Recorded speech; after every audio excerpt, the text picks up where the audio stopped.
Vidste du, at ilt er den vigtigste ressource for din krop? Du trækker vejret over 20.000 gange i døgnet.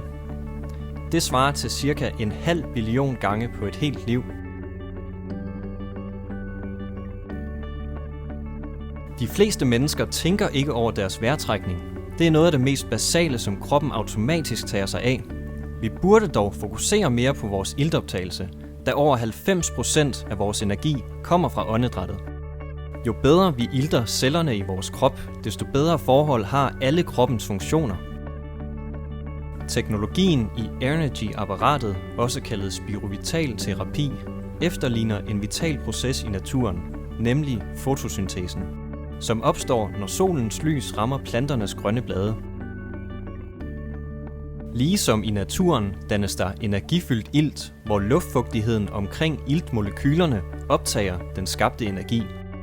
Dette er en proces, som er nødvendig for, at planterne kan optage næringsstofferne. I Airnergy-apparatet aktiveres den atmosfæriske ilt helt uden nogen form for tilsætninger, og i denne energitilstand kan cellerne bedre optage ilten, og derfor kan den nemmere indgå i kroppens processer. Når ilten går igennem apparatet, bliver iltmolekylerne stimuleret til en triplet tilstand, og derefter tilbage til dens originale tilstand. Denne proces udløser energi, som optages i luftfugtigheden. Apparatet tilfører ikke kroppen en højere mængde ilt, end du indånder lige nu. Derimod gør den ilten mere reaktionsvillig, så kroppen bedre kan optage det i cellerne. Der findes mange årsager til, at mennesker kan få dårligere iltoptagelse. Alder, dårlige vaner eller forurening kan være årsag til, at vores lungekapacitet nedsættes. Når vi ikke får tilstrækkelig ilt i kroppen, så fungerer kroppens organer ikke optimalt, da de ikke får den tilstrækkelige energi. Airnergy kan hjælpe dig til at øge iltoptagelsen i kroppen. Dermed kan du få mere energi til resten af kroppens organer. Teknologien øger markant frigivelsen af ilt fra blodet til vævet.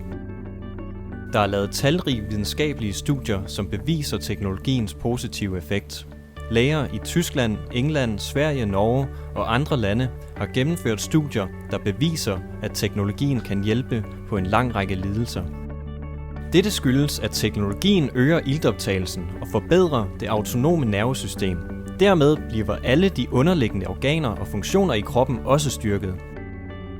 Eksempelvis blev der udført et placebo-kontrolleret studie i Tyskland med KOL-patienter.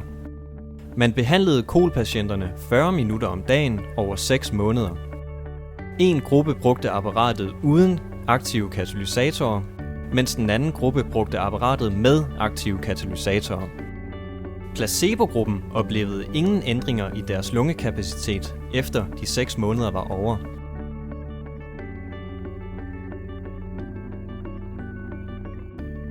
Resultatet for gruppen, der brugte apparatet med aktive katalysatorer, var dog helt anderledes.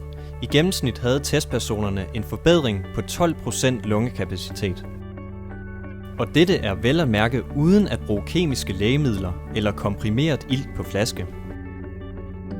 Kontakt os i dag for at få en gratis demonstration af Airnergy-apparatet